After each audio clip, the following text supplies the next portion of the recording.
Could I, on behalf of the British Council, which has commissioned this debate from Intelligence Squared, welcome every one of you to this evening's debate. There are, I understand, something like 700 people in this room. There could easily have been double that number from the response we got. And we are going to be joined by something like 70 million viewers from BBC World when the edited version of this debate broadcasts next month. But I think it's worth just spending a moment or two asking the question, well, why does an organisation like the British Council get involved in debates of this kind? We are the UK's global cultural relations organisation. We build trust and engagement for Britain around the world. We generate trust through knowledge and collaboration and through the exchange of views. And this debate is part of our Shared Europe programme, a programme which looks at the contributions Muslims have made to Europe, a contribution of the past, the present and indeed of the future. And the growing friction between Muslims and non-Muslims in Europe is one of the major cultural relations issues of our time. It would be irresponsible, we believe, for an organisation like the British Council to sidestep it. We don't take sides, though we are adamant in upholding the Western norms of citizenship and human rights as they affect both sides of the argument. And, of course, they do. The core message from our Shared Europe is that Muslims are an integral part of Europe, an integral part in the past, an integral part now, and an integral part of our combined future. In terms of the debate itself, we believe that the recent prominence of this issue in a number of books, most recently Christopher Caldwell's Reflections on the Revolution in Europe, and much journalism, makes it a key cultural debate of our time. We don't view it as a debate primarily about faith, but as a debate about culture and the place of cultures, not culture, in European societies. And for example, when we were discussing this earlier on with a French North African community activist, and we'd been talking about whether it is appropriate for an organisation, a cultural relations organisation, to be launching this sort of project, and whether or not it would actually place an uncomfortable focus on Muslims that they themselves may not welcome, the answer we got was, we feel we are trapped in a cellar and lack oxygen. Your project gives us this oxygen. And tonight's debate is a small contribution to providing some oxygen in a debate which we believe is of critical importance for the long-term future of all of our citizens here in Europe. I know our speakers will not shy away from the very difficult issues that it exposes. I also know that you yourselves will also express your views with vigour and with clarity. I very much look forward to hearing them all and indeed to seeing how you all vote at the end. Thank you for coming. I commend to you Zainab and our panel of speakers, and to our partners in this enterprise, Intelligence Squared.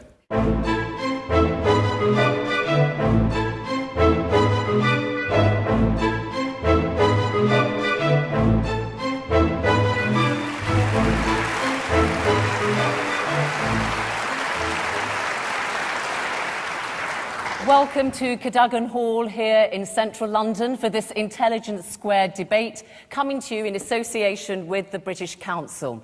The motion, Europe is failing its Muslims. Well, although we're focusing on Muslims in Europe, this is a topic which is relevant right throughout the world. And we have a panel of some of the most provocative and stimulating speakers on this subject, and there'll be plenty of disagreement. And we'll be hearing later from our audience. So our panel, for the motion, Tariq Ramadan and Petra Stienen, and arguing against the motion, Douglas Murray and Flemming Rose. That's our panel. Welcome to you all.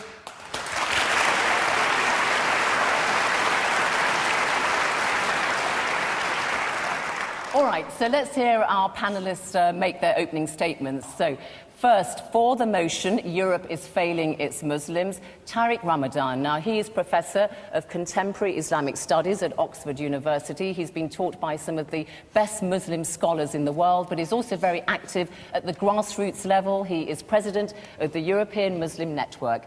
Tariq Ramadan, your time starts now.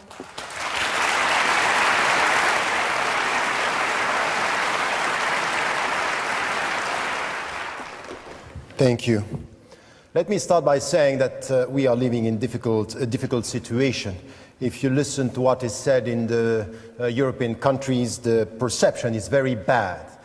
75%, for example, French people are associating Islam with violence. The perception is that Islam is a problem and that Muslims are creating problems. They are not really perceived at home in Europe. Every single European society has its own debates, its own controversies around the Muslim presence. The first one is the way Europe is defining itself. The current discourse and the general discourse is that Muslims are not European citizens. We have millions of Muslims that are already Europeans. And this is the situation when we speak about Turkey, for example. It's as if we are speaking about people who are coming from outside, not acknowledging the fact that we already have Europeans that are Muslims in our country. Not only this, on the geographical dimension, it's as if when we speak about Europe, we speak about Western Europe. Eastern Europe is not there. The Muslims who are being Europeans for generations and centuries are not perceived as Europeans. The Bosnian people are not Europeans. It's as if because they are Muslims, they are less Europeans. Our politicians, very often they speak about their fellow citizens as if they don't know who are these new citizens who are Muslim and they are living with them. It's as if these new citizens are problematic because of their religion, but not citizens as to their status. And this is where we have this confusion. We speak about cultural and we Islamize the socio-economic problems. Muslims in our societies are facing unemployment, discrimination and racism, and it's not because they are Muslims, it's because they are facing class discrimination, segregation, and wrong social policies. At the cultural level, it's as if the new visibility of the Muslims is just showing that they don't want to integrate. In fact, it's exactly the opposite. The opposite, they are visible. Millions are visible. It means that they are at home. So when you have mosques, when you have organizations, it's not because you don't want to integrate. It's exactly the opposite. You feel at home, you build your mosque, and even this, it's also a very important point in the reality. So it's the opposite. When it comes to food, curry, and couscous, that's fine. When it comes to money, Islamic banking, that's fine. But when it comes to dresses, when it comes to color, when it comes to something which is different, it's not fine. So we are selective in our integration. Money and food, welcome. Colors and dresses, no.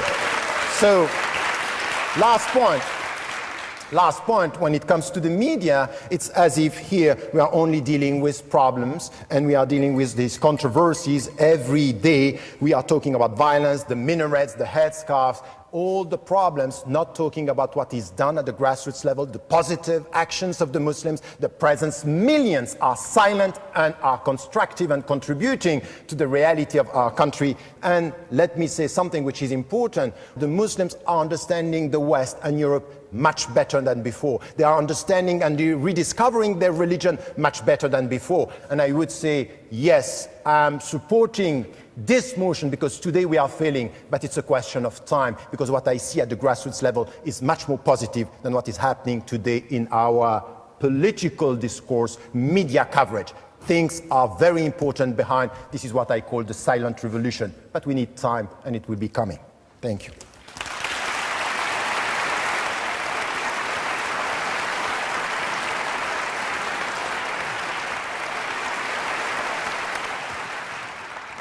Well, a very passionate and fluent opening there to our debate. Against the motion is Douglas Murray. He is the director of the Centre for Social Cohesion here in Britain, which tries to promote integration between Britain's ethnic minorities and the wider population, and it specialises in radicalisation. So, Douglas Murray, your time starts now. Thank you. Thank you very much. Tariq says that Europeans associate Islam with violence. There is some truth in that. There is also a very obvious reason for that, which is that Islam is associated with violence. It was not Buddhists who flew planes into the Twin Towers. It was not Hindus or Jews that blew up the London Underground in buses a few years ago. And that simple fact has to be acknowledged if you're even going to start a dialogue. Now, what is happening... Ladies and gentlemen, it's not a pantomime.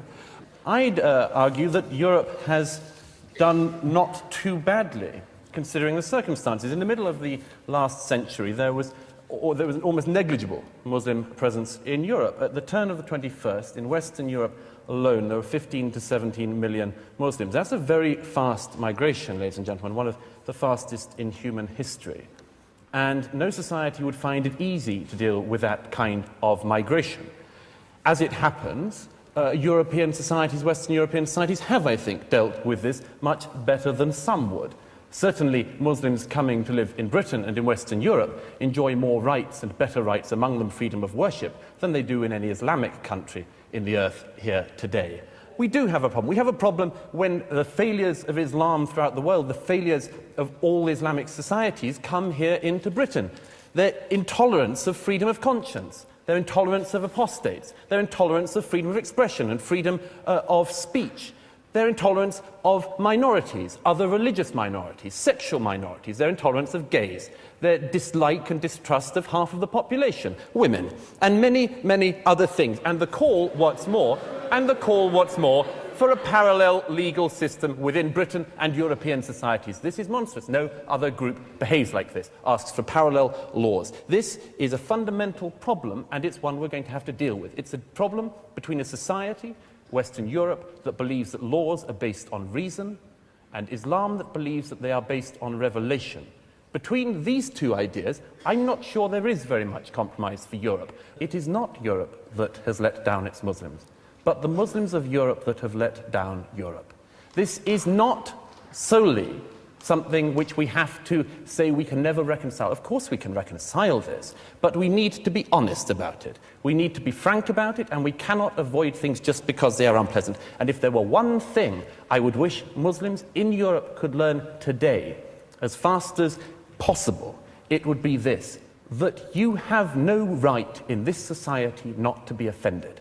You have no right to say that because you don't like something you can commit violence, or you would like something to be stopped or censored. You have no right to have more hate laws or hate crime laws or hate speech laws just to defend Islam. You have to realize, the Muslims of Europe have to realize, that a society in which even your deepest feelings can be trodden upon is the only society worth living in. And the sooner we can learn that, the sooner that Islam can learn that within Europe, the better. It is not Europe that has failed its Muslims. It is Islam that has failed Europe. I'd argue Islam has failed its Muslims. Thank you.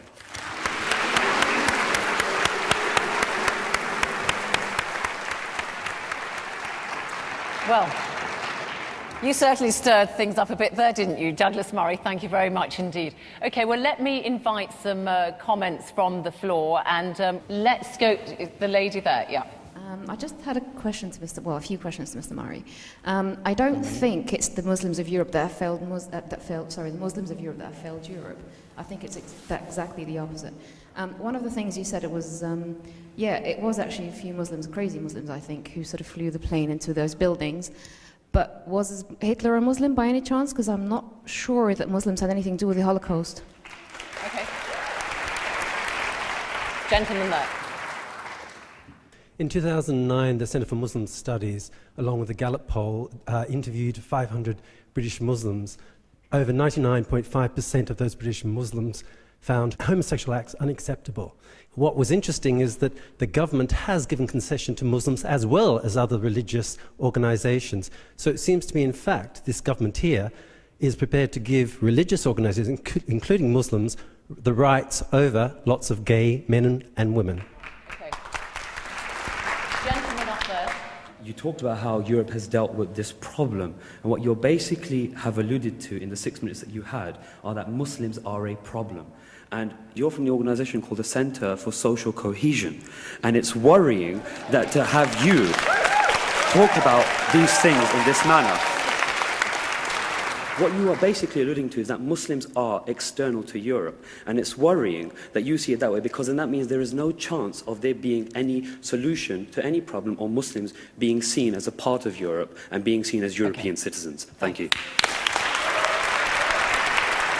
Gentleman there. I just want to pick up something that Douglas Murray said. I'd like to ask you, when you talk about the Muslims that are the problem, which Muslims are you talking about? Because you keep slipping in your language to focus on the radicals, the extremists. Okay, right. Maybe that's because that's what you're interested in. But there's another whole set of Muslims out there who are not like that. OK, just a quick clutch there. It is sufficient to point out that Europe is not failing its Muslims, that this debate is taking place tonight and is being televised by the BBC World Service, that Tariq Ramadan holds a chair at Oxford University. I put it to you because of these very facts, that you are being welcomed, that you are being integrated, that you are being respected. You are not a problem. OK, let's just take... There'll be another opportunity after we've heard our next two speakers to take more questions from the floor. Thank you. Now, arguing for the motion is Petra Stienen. She's a former Dutch diplomat who has worked in the Arab world, and indeed she's written about her experiences there. She's a very active human rights campaigner with a particular interest, amongst other things, in women's rights. So, Petra Stienen, the floor is yours.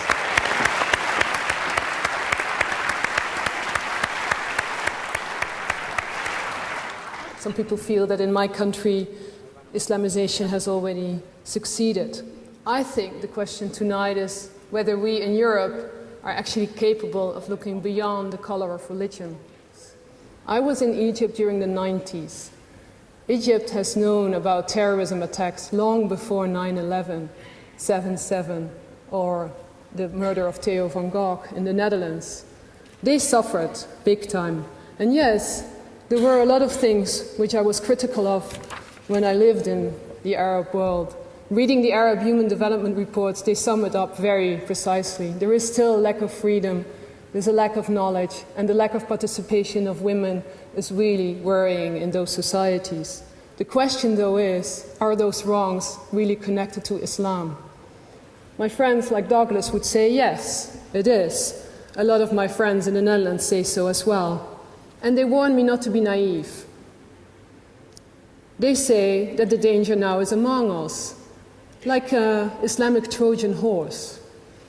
I wonder, though, and this would be a question for me to Douglas, what do we do with the people who don't want to adhere to your ideas of enlightenment? Do we send them away? What do we do? Do we re-educate them? So I'm wondering, are we actually addicted to our own stereotypes? Over and over again, we hear the same warning. We're sleeping, Europe will turn into a certain Eurabia, Islam is about to take over. I believe that this one-sided, one-dimensional story is really failing Muslims in Europe miserably. I'm a regular speaker at in the Netherlands about Islam, about my experiences in the Arab world, and I sense a genuine curiosity among the general people in the Netherlands not to believe what Geert Wilders says about Islam, not to believe what Douglas Murray just said about Islam. They want to know the other story. And yes, you've all heard about Ayaan Hirsi Ali, I'm sure. And yes, she was a pioneer. But the other people, Ahmed Abu Talib, the Barack Obama of the Netherlands, the mayor in Rotterdam, Famile Arslan, a female lawyer wearing a headscarf, she got on the front cover of Time magazine. And my best example would be Ibrahim Afellay. He's a soccer player, and I wish he would score the winning goal at the World Championship. I'm sure that he will be 100% one of us. I am inspired by people who dare to dream. And I believe that we would definitely fail Muslims in Europe, but even, not only Muslims, every single citizen in Europe, if we continue to judge people on the basis of the color of their skin, the color of religion, and not by the stature of their character. Thank you.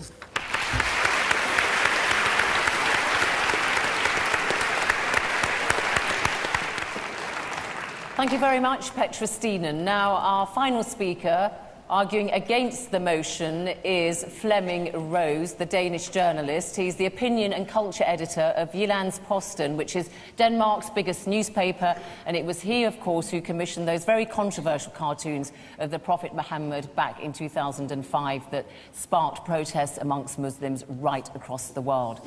I see you're in the launch pad, Flemming Rose. Your time starts now.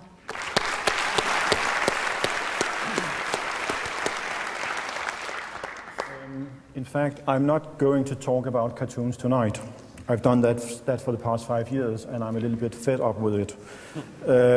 But I'm going to share with you my afterthoughts after having lived that experience 5 years ago and still experiencing the afterwaves of what happened.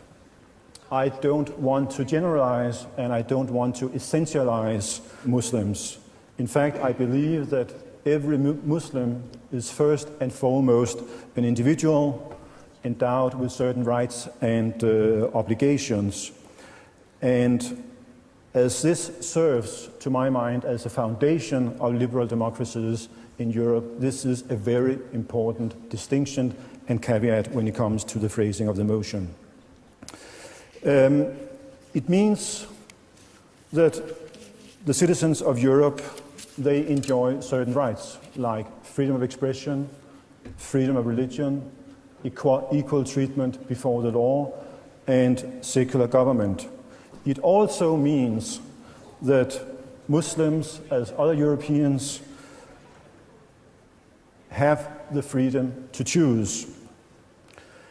But unfortunately, within too many Muslim communities in Europe, European Muslims are not able to exercise the rights they are being granted by European governments and societies. And I see that as a big problem.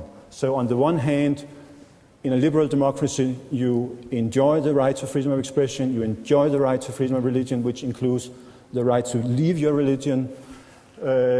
You treat women and men equally, but at the same time, Muslims within their own communities are not able to exercise that right. And it's controversial across Muslim communities in Europe to leave Islam.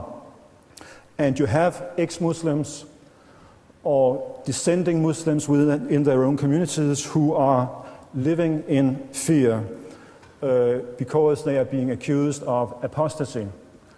Apostasy, according to Islamic law, being a capital crime. So if a Muslim decides to leave his religion, he risks social exclusion, stigmatization, or maybe even worse. So I ask, who is failing its Muslim population? May I remind you that it is human beings who enjoy human rights, not religions, cultures, and certain versions of history.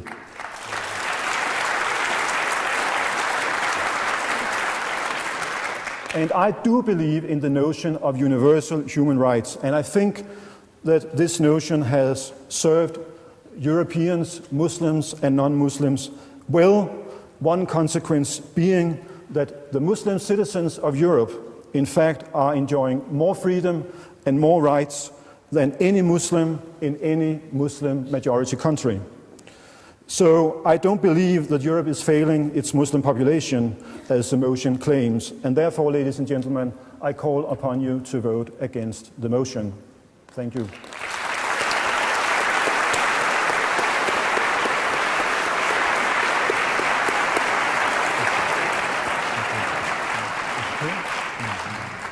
Flemming Rose, thank you very much. So you've heard all our speakers, and we're going to hear some points, comments, questions now from our audience here. But our audience were polled as they were coming in. This is how our audience here in Cadogan Hall in central London have voted. For the motion, Europe is failing its Muslims, 237 for the motion. Against the motion, 220. And the don't knows were 218.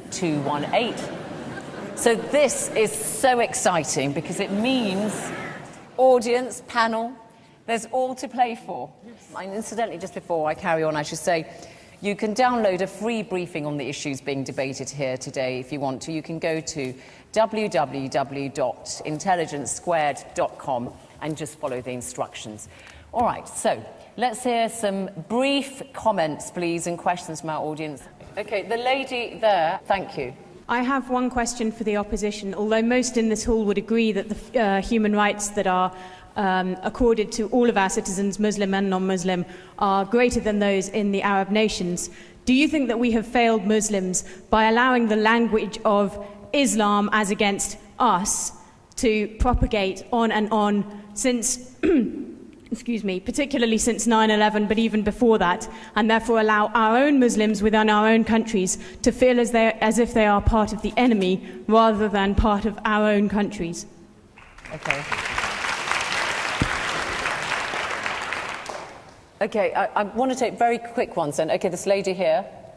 I just want to make a quick comment to the throwaway comments made by Douglas Murray about Muslim women and Islam and its way it treats women. And I think that Muslim women are quite capable of speaking for themselves. And I think the sort of myths people like you put in the public arena, and I've heard other similar arguments from BNP and all that kind of stuff, they think it justifies their argument by saying, well, Islam treats 50% of its population in a really derogatory and whatever way that you like to explain it. You've got a mic. No, that gentleman there, is it? Yeah. Surely it's Islamic countries and nations and religion who are letting down many Muslims. The lack of correct investment in education, social justice and welfare in their own countries, which has caused so much social migration to Europe, which wouldn't have happened. But surely this lack of contribution to education and ability, especially of women, of freedom, has stopped this growing and contributing to Europe as much as they could. Let's just take this young lady here with the headscarf, and then we'll come to our panel. I'm a British female. I love this country, and I give this country. Now you're calling me a problem. I don't think I am. I think you are. Second point is, as a Muslim female, okay, my parents might not let me go somewhere late at night because people are racist to me. They tell me to go back home, and they hurt me. I got hit by 2 white guys, and they laughed at me because I'm a Scafi, okay?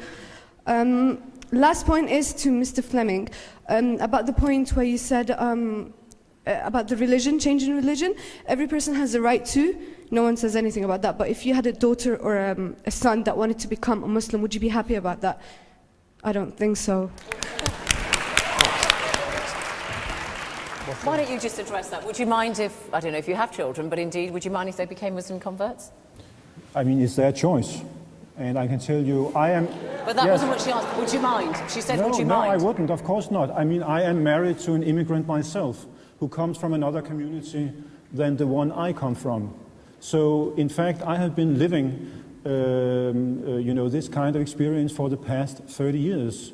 And yes, there were some members of my family who were quite critical about that. But it was my choice. All right. Hypothetically speaking, Douglas Murray, what would you say to that lady? No, of course it wouldn't bother me. I mean, I would hope that if somebody has access... Look, what Flemming and I are arguing for is that people have the right to access all of the kind of opinions, all of the knowledge that they can.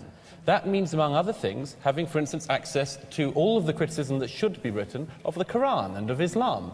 And if they weigh up after knowing all of these things and having access to all of them that they would like to become Muslim, I don't have a problem with that. All right. Could you answer the question? Petra? When my daughter was born in '98, I called her Soraya, which is the Arabic name for Pleiades, because I felt that she needed to have a present for the rest of her life. After 9/11, people asked me whether I had regretted giving her an Arabic name. And I felt sorry for the person who asked that question. So what's the point you're making? That there's prejudice against... No, the point I'm making is, and I think it's the point the lady is making as well, that the fact that people are called Muhammad is probably, in the perception of many, putting them in a disadvantage. And of course, I totally disagree. Okay. You want to come, because I want to get some response to what we heard out, some of the comments our audience made. I'd just like to make a comment on one of the cases that Petra made, which was about Ahmed Abu Talib, a very distinguished public figure in Holland. What you failed to mention when you mentioned him as a great success story of the Netherlands, which I agree he is that after the murder of Theo van Gogh in 2004, he had to go under 24-hour protection because his name was found on a hit list from a radical cell nearby. We cannot simply take, Petra, the terrific success stories and ignore things like that. It is no small thing that a Muslim politician who speaks out should be targeted for assassination in his home country of the Netherlands. There are many Muslims and Muslims. Well, yeah, Tariq Ramadan, we get the point, yeah. Once again, I think that you are taking one story and then it was the one she took. No, it is, and many Muslims around the world and in the Netherlands were against that and attacked the small groups that were saying this. And this is the case today in Europe. The discourse that you have is helping to nurture this sense of alienation and not to let the Muslims feel that they are at home. And out of the questions that we got from here, people are saying, you are welcome here, and then in their own country. I'm sorry, I'm at home. I'm at home. What are you talking about? Don't talk about it. So, talk to me, I'm sorry. Talk to us, or talk to me as a fellow European, and not as someone who is an outsider infiltrating the freedom of expression and using this. This is one. Let me finish. Can I come back to that? No, I'm not saying you're not a European, but I would appreciate the following, which is that don't come to this hall and tell this hall that you're a European, and go to another and talk to an Islamic audience as Islamic brothers. Because that is what you have spent your career doing. What's wrong? Speaking through. Let me finish this. And Tariq comes here one day and says, we fellow Europeans, we all speak to each other as fellow Europeans. And another, he speaks to a Muslim audience and says, we as Muslims. Which is it, Tariq? Which is it? I'm a Muslim. You can't pretend you have two identities. Come just say you know what? Can I say something about But you are my... Okay, you two, just a minute. We get your point. Let's see, I mean, Flemming and then Petra. And on this point, this specific point, can Tariq Ramadan be Muslim and European? And is there a problem with standing with Muslims and saying, I'm a fellow Muslim, but also being European? Douglas seems to have a problem with that. Of course not. Of course not. But I'm not finished. Islam is not a race. And why is this important? Because if it's race, you don't have a chance to change it.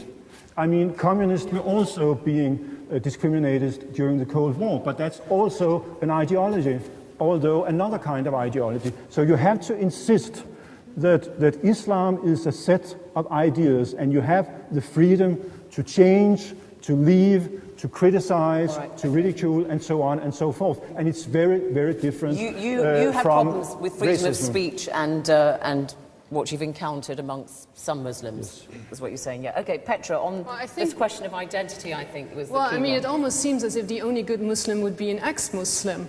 And and so for me, how enlightened are we if we only welcome people who are like us? I mean, like you and me. I mean, can we actually accept people who think differently? I think this is when our values are really tested. And of course, when people are thinking differently and don't want to change religion, that's also a universal human right. All right, but Petra, what about one of the questions that we had from the floor, which is somebody expressed the view that women have said that they enjoy more freedom in the Middle East than they do actually when they come to Europe, which is kind of... In the Netherlands, we have a political party which is in parliament, which doesn't allow women to run for office. And I don't hear the same voices about this party as I hear about Muslim women. I do want to ask about women and Islam, because this is something, we've had some contributions from the floor on that, and women wearing their veils and so on. I mean, this is something which does exercise a great deal of debate. The fact that a lot of people feel that you can't be a Muslim woman and enjoy certain freedoms. How do you address that? No, I think that we have to acknowledge the fact that there are problems, but we also have to acknowledge the fact that things are evolving, that there are Muslim women in Europe today who are leaders in the leadership and coming with new interpretation. When it comes, for example, something which is very simple about the headscarf. It's against Islam to impose it. It's against human rights to take it off. This should be the point, and this is why we should be in agreement. Second point, against forced marriages. We had campaigns in Europe against forced marriages. And then when it comes to anything which has to do with reading the text, being able to come and to get a sense of autonomy for women, this is happening. So I would say that in some countries, you wear the headscarf, by definition, you can't be a free Muslim woman because the way you dress. I think it's wrong. Let the people decide and let them speak for themselves and listen. Right, listen, because sometimes they speak and they are not listening. There's a big debate. Yeah, I want to talk about women. There's a big debate. I have a direct question to Tariq. What will you do if you find out that a woman is not wearing that dress by her own choice? What will your opinion be? It happened. And I did it and I said it to some of the, at least now in my mind there are two, who asked me about the fact I don't want to wear it, and this is imposed by my father. And once by my mother, I said, resist. Don't accept something which is against your freedom, because it has to be your choice and it's an act of faith. So for the dignity of Muslims, you have to resist. All right, I mean, there's a big debate at the moment in Europe, isn't there, in France in particular, about the niqab, the full face veil, and even people like Rachida Dati, the former French cabinet minister, has said that she is opposed to that. But Douglas, I want to ask you, you heard some of the people from the floor there, the woman complaining about attacks on her because she's described as a scarfie because she wears a head veil. I mean, that is something that you would regret. I mean, that doesn't promote social cohesion, does it? Nobody thinks that any physical attacks or any such thing could be a good thing to happen. Of course not. Of course there are. Let's make sure we're right. She's talking about prejudice. Prejudice exists in society. Let's just be absolutely clear, this is an audience. Prejudice undoubtedly exists in this society. It exists across racial groups, including from minorities to other minorities, after all, which is one of the things we see increasingly in Britain these days. And it is also the case that people, in particularly famously lower socioeconomic groups, are likely to feel hatred for other groups. That is one of the things that has to be tackled, and everyone, I think, in this hall, I'm sure, we're in agreement that that should be tackled. But do not mix up somebody, a thug, a racist, and so on, attacking somebody in a street with the right of Flemming and me to say what we see in the Quran, what we think of Muhammad, and maybe even asserting our right to say so. Okay, all right, now...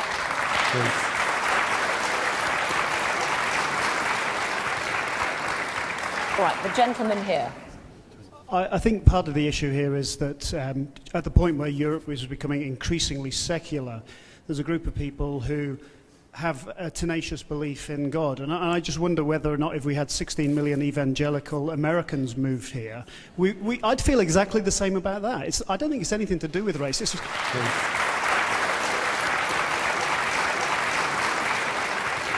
Okay, let's take some from upstairs. Yeah.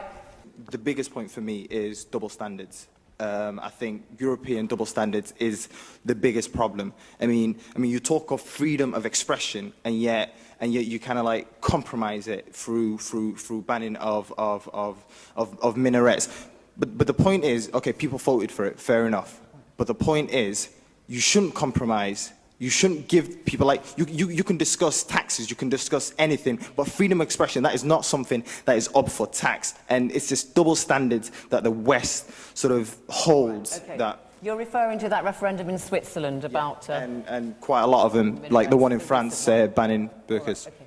Gentleman there. My name's Henry Hogger. I'm a former British diplomat in the Arab world. I worked until fairly recently for something called the Muslim West Facts Project, which is an exercise to publicise the findings of some Gallup polling on Muslim opinion in Europe. One of the most striking features in that, I think, is that in Britain, France and Germany, that Muslims, when asked for how strongly they feel attached to the country that they live in, on the whole, gave stronger answers of loyalty than did the public as a whole, a sample of the public as a whole in those three countries. It seems to me that that's a strong and positive reason for arguing against the motion that Europe is failing its Muslims, but not the reasons which I fear our speakers against the motion have been giving, which rather inclined to blame Islam and Muslims themselves for the problem. Okay, thank you. Please. The gentleman behind you. I'll come to you in a second. I do a lot of work with Christians who've come out from the Middle East, sometimes due to persecution, and British policy is frequently behind that. So the world is very complicated. But what worries me is that a lot of the things that people are worried about Muslim immigrants into Europe are very hard attitudes that a lot of the Christians also have. And I think if you are, for instance, from a gay minority in a lot of those communities, it is very, very worrying. And therefore we need to be thinking slightly bigger than just this Muslim thing, but it is about a wider cultural problem. Right, okay. The lady now, wearing the hat. just a comment to you, what you said about women. I think, first of all, that's really misleading because you're getting culture confused with religion. And if you just take a moment to look into the Quran, you'll see the Quran gave women rights long before women in Europe started burning bras for their own rights. And you'll also see that actually in the Quran it encourages women to seek education, it protects us from violence, and it actually gives us rights in marriage. All right, okay. So you're very wrong. Can I go upstairs? Yeah. I'm Oliver Cam. I'm a leader writer for The Times. Immediately after the Swiss vote to ban construction of minarets, my newspaper published a leading article condemning the vote as inflammatory and a violation of religious liberty. But beyond religious liberty, beyond your, sir, right to freedom of association and worship, I cannot understand what possible claim your deeply held religious beliefs have on the rest of society. They are, in my judgment, flawed and incoherent and wrong. Why do I have any reason to respect them, and why do they belong in civic society? Okay. Just some brief ones now. Yeah. I was brought up a Catholic in Ireland. Later on in life I moved to England and I converted to Islam. Did my testimony of faith and I was ostracised by a lot of my friends. As a practicing Muslim was 2003. A few years later I came out as gay and I was ostracised by a lot of my Muslim peers. And then I became very isolated and I was lonely. I didn't know where I was. And I think the question today really is, is Europe, is it failing its Muslims, but are we all failing one another? And that's something that we should really look at. And I'm now in love with a lovely Muslim man and a good relationship, so thanks very much. You've got the microphone, go on. Hi, I'm Caroline. I'm just a human being. I don't represent any sort of party or community or anything like that. I respect all religions, and as far as I'm concerned, they've always shown respect for me, and I don't think that it's fair that we should judge an entire religion by a few fringe people, because if you count the Muslim community, it's humongous. You know, you can't just say, right, terrorism, that's it. Well, thank you. You've had the gauntlet thrown down at you there, panel. I'm going to allow you to perhaps respond to some of those comments in your closing statements, speakers. But while they're doing that, our audience are going to be asked to vote again to see if they have changed their mind, if they've jumped ship. So while the audience are voting, we're going to hear our speakers again, and this time they're going to talk in reverse order while we're just doing that process. So, Flemming Rose, Danish journalist who commissioned those controversial cartoons of the Prophet Muhammad back in 2005. Will you take the floor to make your closing statements?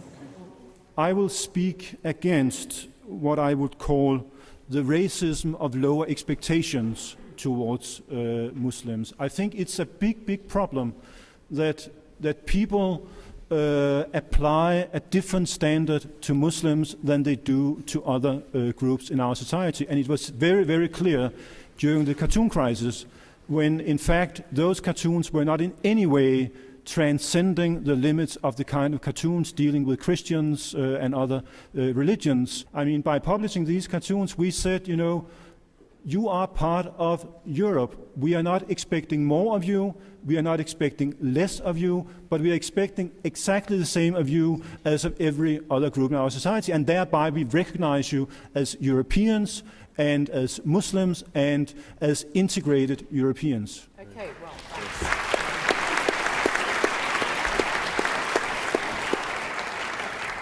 Petra, Stienen, former Dutch diplomat, you heard some of the points that came from our floor, so do incorporate some of those in your closing statement, and the idea is to win over those undecideds so that they back your position. So make your case. I hear a lot of self-righteousness about the values in Europe, which somehow are for a certain group and not for another. It's sort of a sense of superiority that we in Europe have done it all right. And I think this sense of superiority leads to a sort of segregation in our society, which I wouldn't want to see for my daughter to live in.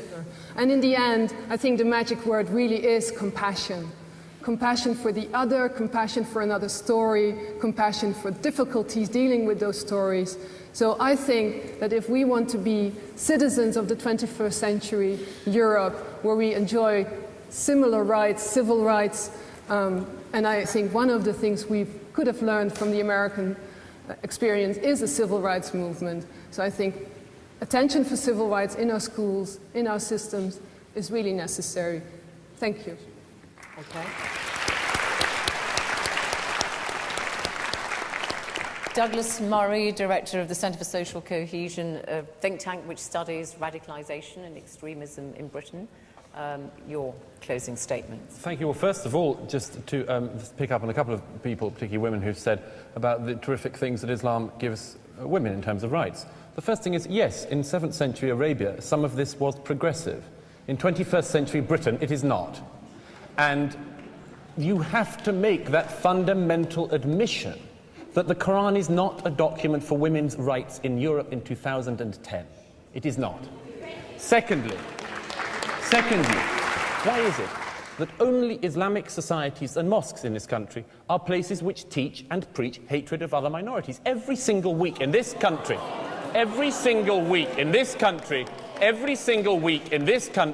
there are people on campuses who teach the murder of minorities.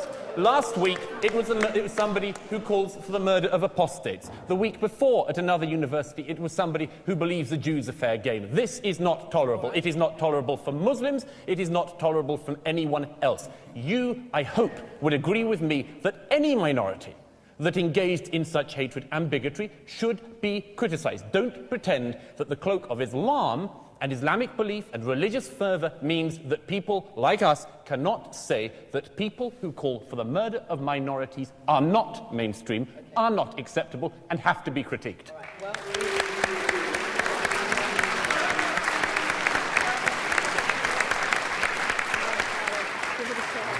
So, Tariq Ramadan, Professor of Contemporary Islamic Studies at Oxford University.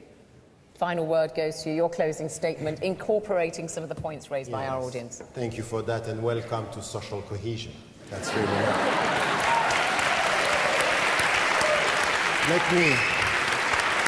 So I would say here that when we look at what is happening now, I am saying, yes, now Europe is failing its Muslims as something which is the global, the overall picture. Now when we come with time, what is happening in Europe now is quite different. And this is what I call the silent revolution. When we look at what is going on at the grassroots level with citizens that are European Muslims and Muslim Europeans, and they are here and they are going to stay, and they are going now to go to something which is not to talk about integration. They are all fed up with integrate. Now they contribute, now they give, now they build, and this is it. So, to respond to what you said, I would agree with you that the feeling of the Muslims that they are at home, but for the time being, we still have to work. This is why I'm saying, yes, we are failing our Muslims, and we have to work together to change this perception and to change the reality. And the first, I'm addressing here, and by the way, you know, I can call you brother in humanity. I did it yesterday, I am going to do it today. I'm going now to tell you this. It's not a problem for me to say to my brothers and sisters in humanity, in religion, and as citizens that we are brothers and sisters. If you have a problem with brotherhood, it's not my problem. So the point here is, please, we have been talking about what doesn't work. Let us speak about what works at the grassroots level. All right,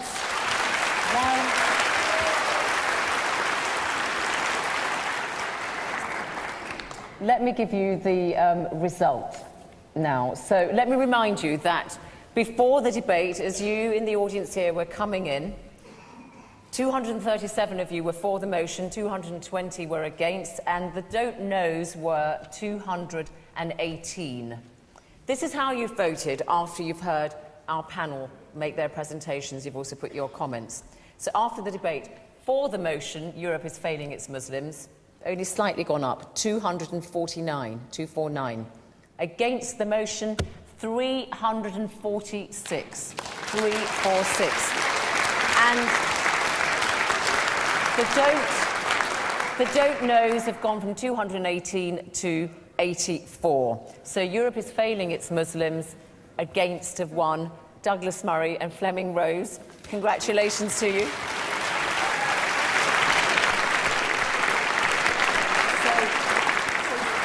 Our thanks to all our speakers, to the British Council for making this very important debate possible, to you here in the audience at Cadogan Hall in central London, of course, you at home who are watching. I'm going to go and celebrate with the winners and commiserate with the losers.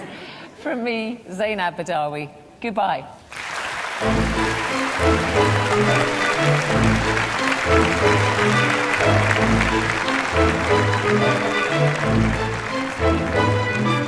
Thank you.